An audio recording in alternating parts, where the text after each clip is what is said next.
Hello, what's up mga kasining? Ako nga pala si Kuya G na laging nagsasabing graduate ako ng kolehiyo pero walang trabaho. Welcome sa Payak kong Studio.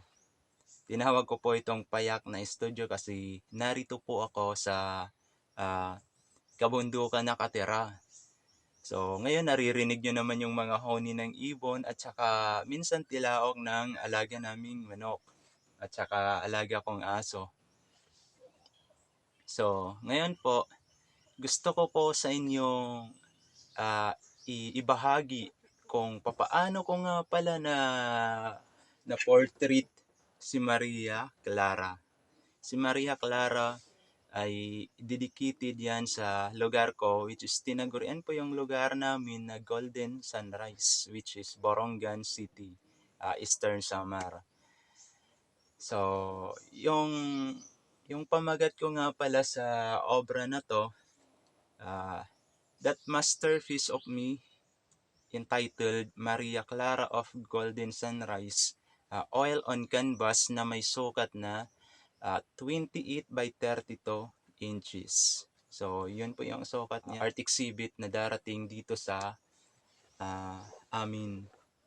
Hopefully, may magkagusto na magkulit sa obra ko or may magpagawa ng commission. Halina po, samahan niyo po ako kung papaano ko po yan ginawa. Marami po kayong matututunan lalo na sa mga nagsisimula pa lang sa sining. At saka kung bago lang po kayo sa YouTube ko, maaari nyo na po akong suportahan. At saka paki-like and follow, share, subscribe. Thank you po.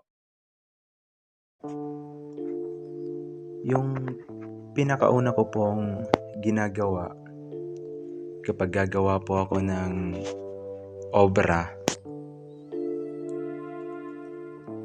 gumagawa muna ako ng grid lines.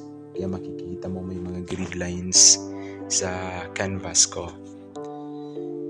So yung tanong doon, ano nga ba yung kahalagahan ng grid lines? Ako po kasi, yung mga reference ko ay sarili kong reference, sarili kong kuha, sarili kong imahinasyon. At maliban lang doon, yung reference kasi, yan yung pinaka-guide natin. Para maging accurate, yung guide naman patungo sa kuha natin ng proportion, kaya gumagamit tayo ng grid lines para sa mga beginner.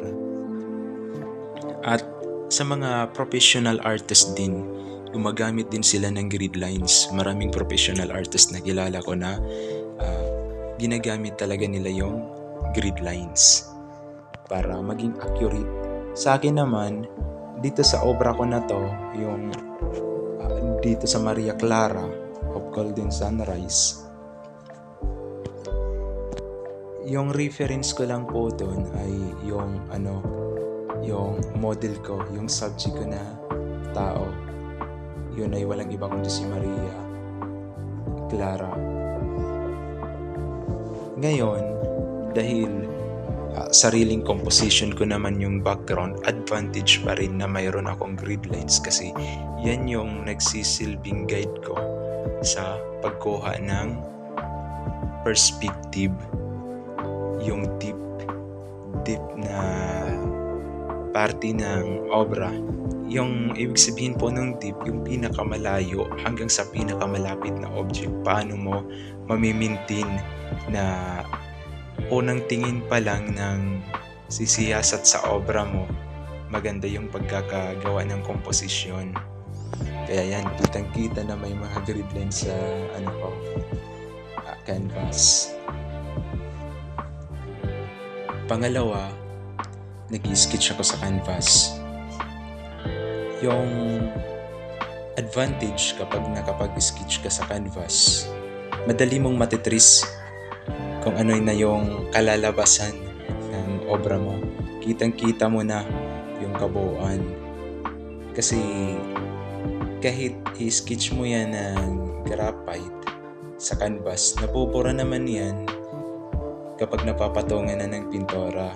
yung pinaka-purpose lang dun, mas mapapabilis kasi alam mo na kung saan yung dapat, yung hangganan ng background at saka ng subject mo.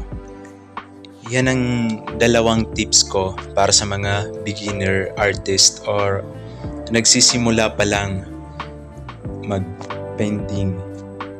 Yung una, gumawa ka muna ng grid lines dahil hindi lang graphite yung ginagawa ng grid lines. Hindi lang yung mga charcoal portrait. Dito rin sa painting. Yung pangalawa, i-sketch mo para yan yung maging guide mo kung sakaling mag-underpainting ka na. Katulad ngayon, nag-underpainting na ako dito gamit yung burnt umber at saka odorless Gamsol. Yung pangatlong tips ko naman para sa mga nagsisimula or kasisimula pa lamang pumasok sa mundo ng sining. Yung pangatlo kong tips, kapag magpe-painting ka, unahin mo yung background. Unahin mo yung background. Bakit kailangan unahin natin yung background? Kasi kapag inuna mo yung background, mas mabilis yung proseso ng paglikha mo ng sining kaysa yung unahin mo yung subject mo. Based on my experience lang po. Para po sa akin yan. Hindi ka po mahihirapan na gumawa ng subject mo, yung pinaka-subject mo kapag unahin mo yung background. Kasi kung inuna mo yung subject mo, pag maglagay ka ng background, matatagalan ka kasi iingatan mo na hindi na magalaw yung pinaka-subject, yung pinaka-main character ng painting mo. So, yun po yung pangatlo ko. Ngayon naman, sasagutin ko po yung tanong sa aking account. Marami kasi yung nagtatanong at saka sa personal kapag nakikita nila itong obra. Kita-kita naman natin na mahinhin po yung yung model ko dyan. Yung tanong nila, sino raw yung naging reference ko? Sa katunayan po, ikukwento ko muna kung paano ko nakuha yung reference na yan. Kung bakit sinabi ko na ito yung totoong itsura ni Maria Clara. 6 na taon na po yung nakalipas. 6 na taon na yung nakaalpas. Nung makita ko tong reference na to, isa po akong student assistant nung kolehiyo pa lang ako. I was 3rd year college that time. Isa po akong janitor sa main library ng university namin. Hapon yun ng 3:00. Kinuha ko po yung basurahan. May nakaprint po ron sa bond paper. Nakaprint lang siya, larawan. Nagandahan ako sa larawan na yon, pero hindi pa ako nagpipinting noon. Kinuha ko at saka naman itinago ko sa binder ko. Pero nakakasigurado ako na yung babae na yun ay taga dito lang doon sa amin, sa lugar namin, dito lang sa Samar. Napakaganda kasi ng expression niya at sabi ko, ipipainting ko to pagdating ng panahon. At ito na po yun. Ipininting ko na po sa kasalukuyang panahon. Sa katunayan, ilang ulit ko yung inulit yung texture, yung color theory sa subject ko. Tapos, pinag-isipan ko kung paano ko magagawa ng komposisyon. Yung bamboo po na yan, madalas ko po yan nakikita. At saka yan yung isa sa mga pinaka-paborito kong puno na yung isinisiwalat din niya na kagandahan ay purity bamboo. Matibay po. At saka yung background naman po na yon, yan yung isa sa mga pinaka-misteryosong bundok dito sa amin. Dito lang sa tinitirahan ko. Malapit lang dito dahil maraming mga kababalaghan yung naganap doon bago yan maging baryo doon sa ano na yon, dulo, bago magkaroon ng baryo. May barangay doon na Barangay Balakdas at saka Barangay Amantakop bago pa mapunta ron, kasi walang kalsada nung mga panahon na yun. Sa bukid dumadaan yung mga tao. Tapos ginawa ko po yan, yung bundok na yun, kasi sakripisyado po yung mga tao doon bago sila nakagawa ng kalsada. Marami po yung mga hindi may paliwanag na mga pangyayari.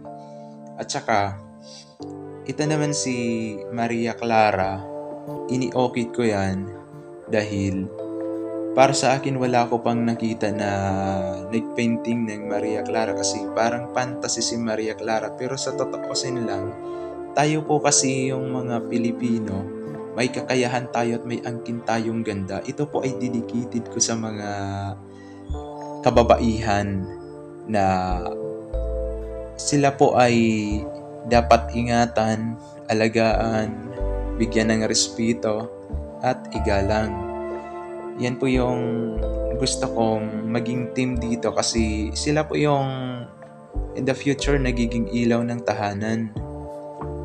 Kaya nagawa ko po tong i-go hit. Pero sa totohanan, yung larawan po na yan lang yung kinopya ko, pero hindi ko po siya kilala, hindi ko po siya in-stalk, hindi ko po siya nakilala in personal, na napicturean ko po. Kaya nung makita ko yung binder ko,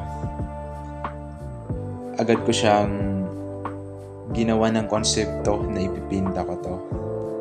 At yan po ay isa sa mga magiging entry ko sa art exhibit na gagawin. Tapos na po, yan na po yung obra ko. Naway nagustuhan nyo po. Maraming salamat po sa panunood.